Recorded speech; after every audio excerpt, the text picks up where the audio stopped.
Pas de panique, nous sommes des professionnels. C'est tout à fait vrai. Ah bon? Vous causez de quoi? De tout. Politique, spectacle, sport. Il me demande mon avis sur l'actualité et je lui donne. Le tour de table. De l'actualité. Des pluies diluviennes qui ont balayé plusieurs villages du nord des Alpes-Maritimes le week-end dernier, provoquant d'innombrables dégâts. Alors, 4 personnes, même 5 personnes maintenant, c'est le dernier bilan humain, 5 personnes qui ont perdu la vie. 3 personnes ont été découvertes à la mi-journée dans l'arrière-pays niçois, une vingtaine de personnes portées disparues, des ponts qui ont disparu, des routes qui ont été englouties. Ce sont des centaines de sinistrés qui ont été évacués et relogés. Nous sommes avec Grégory Leclerc, journaliste à Nice Matin, qui est avec nous. Bonsoir Grégory. Oui, bonsoir à tous. Bonsoir à vous Grégory. Alors Grégory Leclerc, vous avez vu ce week-end des images apocalyptiques, hein. Ah, c'est le mot. Ouais. D'ailleurs, on a du mal à trouver les mots pour décrire ce qu'on a vécu vendredi soir, mais c'est vrai que c'était l'apocalypse, c'était comme une espèce de fin du monde sur un territoire très restreint. C'était extrêmement violent. Voilà, moi ce que je retiens, j'ai jamais connu une telle violence et pourtant j'ai couvert quelques inondations, dont celle de 2015. Mais c'est vrai que le fait d'être dans le moyen pays, dans cet arrière-pays montagneux avec les rochers au-dessus de nos têtes, les routes qui se dérobaient un peu partout, ça donnait un sentiment de piège total. Ouais. Quoi. On s'est retrouvé enfermé totalement dans cette tempête. Vous étiez où exactement, Grégory ?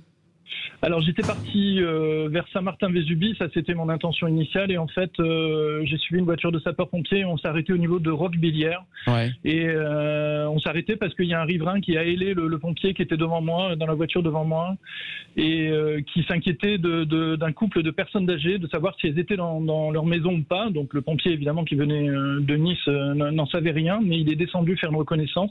Je l'ai suivi, on a descendu quelques mètres, hein. Il y avait un champ juste en contrebas de la route. Vraiment une dizaine de mètres, 20 mètres, pas plus. Et là, une vision d'horreur, apocalyptique, quoi. La Vésubie était transformée en fleuve, rugissant, grondant. C'était vraiment très violent. C'était impressionnant à voir. Et au milieu de ce fleuve, il y avait 2 maisons. Ouais. Dont celle du couple Borello, Léopold et Josette, dont on raconte l'histoire dans les colonnes de Nice Matin aujourd'hui. Alors racontez-nous justement, cette maison elle a été détruite, la maison de ce couple ? Exactement. En fait, la première maison avait été vidée de ses occupants. Heureusement, elle est partie au bout de quelques minutes, juste après qu'on soit arrivé. J'ai filmé d'ailleurs la destruction de cette maison, et à partir de là, on a compris, on le savait en arrivant, que c'était très sérieux pour la maison du dessus, où on voyait un couple derrière les fenêtres nous adresser des signaux avec une petite lampe de poche. Nous, le pompier qui était avec nous répondait avec une lampe de poche. Il y avait très peu de monde, hein. Il y avait 2 sapeurs-pompiers, 2 gendarmes et moi-même. Voilà, on était 5 sur ce terrain, et un des pompiers qui était avec moi a évidemment donné l'alerte auprès de sa hiérarchie. Il hurlait même pour se faire entendre tellement le bruit était impressionnant. On était juste à 5 mètres de la Vésubie en crue, hein. C'était incroyable, c'était un vacarme épouvantable. Il a réclamé un hélico qu'il n'a pas pu avoir parce que le plafond nuageux était trop bas. Là, on a compris que c'était que si on n'avait pas l'hélico, c'était fini. Il n'y avait aucun autre moyen d'aller les sauver. Et au bout d'1 heure et demie, on a malheureusement assisté à l'effondrement de la maison de Léopold et Josette avec eux à l'intérieur. Ouais. Voilà, histoire que vous pouvez retrouver d'ailleurs dans Nice Matin avec eux à l'intérieur.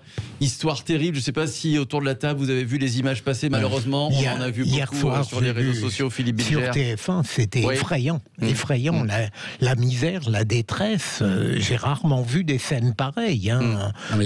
Michel Pouzol. L'image des maisons emportées par le fleuve à ce niveau-là. Enfin, moi, je me souviens de Vaison-la-Romaine qui avait été extrêmement spectaculaire, hein, où on voyait ces caravanes qui s'explosaient contre le pont de Vaison-la-Romaine et les maisons qui étaient attaquées. Mais là, c'est une autre dimension. Enfin, c'est vraiment une autre dimension. Alors, moi, je veux pas prêcher tout simplement pour ma paroisse politique, mais quand on dit que le dérèglement climatique, c'est pas simplement une vue d'esprit et que ça a des conséquences réelles, ici aussi, dans d'autres pays, bien entendu, mais aussi en France, là, je pense que les images auront convaincu les plus sceptiques, parce que c'était terrible. On est avec Rémi André, justement, notre météorologue ici à Sud Radio. Rémi André, vous entendez ce que dit Michel Pouzol, le dérèglement climatique qui est bien une réalité, le réchauffement climatique, donc qui provoque le dérèglement climatique. C'est ce qui s'est passé, Rémi André. Hein.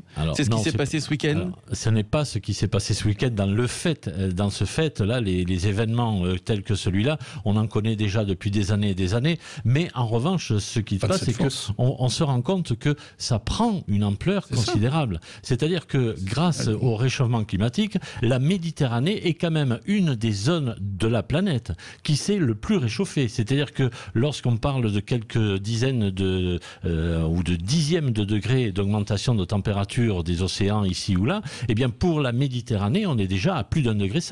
C'est-à-dire que lorsque vous avez beaucoup d'humidité, cette humidité et cette énergie qu'il y a dans la Méditerranée, lorsqu'avec le vent marin, vous poussez ça en direction des Cévennes ou des Alpes du Sud, alors que c'est très près de la mer en fait, et que vous avez actuellement une température de la mer qui est à 22 degrés du côté de... à Toulon, on est entre 22 et 23 degrés.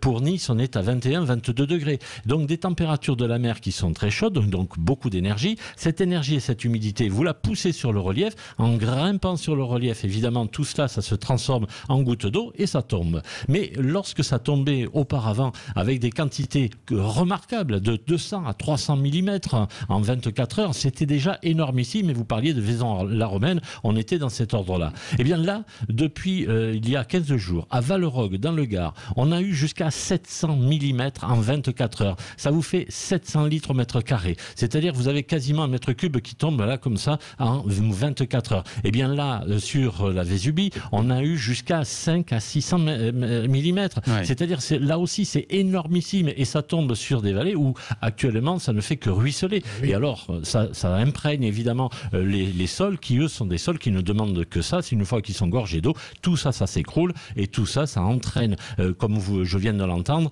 des tas de cailloux qui ensuite roulent les uns sur les autres et évidemment ça emporte tout sur son passage et même les maisons.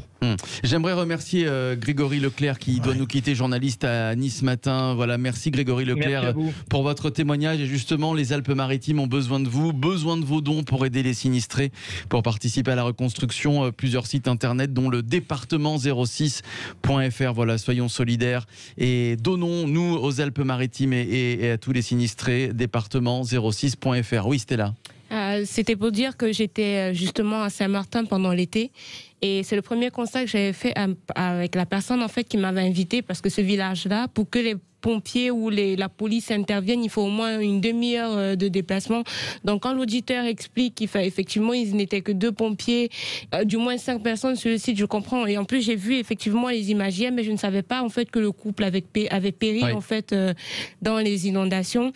Et pour répondre à l'invité à Monsieur Pouzol, moi j'ai connu en fait des inondations au Cameroun et du moins en Afrique d'une extrême aussi violence. Donc je sais à peu près ce qu'on peut vivre émotionnellement et ce qu'on peut perdre en matière de dégâts matériels et également psychologiques. Donc effectivement, tous nos soutiens en tout cas vont vers les victimes et les personnes qui sont concernées. Voilà, le département06.fr pour les dons. On va se retrouver dans quelques instants pour la suite. On va faire le point encore sur ces intempéries meurtrières dans le sud-est de la France. On sera dans quelques instants avec Bruno Soma, adjoint aux travaux dans la commune de la Brigue, voilà, touchée par les inondations.